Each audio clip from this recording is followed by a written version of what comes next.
Thank you for watching our video. Here we will introduce Kyocera's connector components for the automotive market. Today, the automotive industry is undergoing a significant once-in-a-100-year change. The societal and technological changes underway are commonly referred to as CASE, which stands for Connected, Autonomous, Sharing and Service, and Electric. C stands for Connected, which means out-vehicle communication. It shows expansion of out-vehicle communication applications, which utilizes low latency of 5G network. A stands for Autonomous, which means autonomous driving.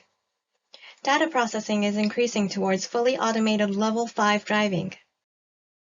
S stands for Sharing and Service. In the future, autonomous cars will be used to expand in the service industry.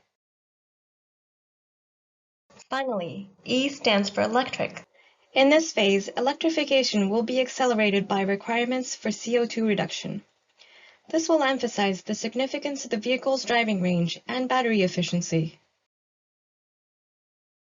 New systems and ECUs are expected to be integrated as cars evolve, and the demand for connectors will increase accordingly, with the exception of sharing and service.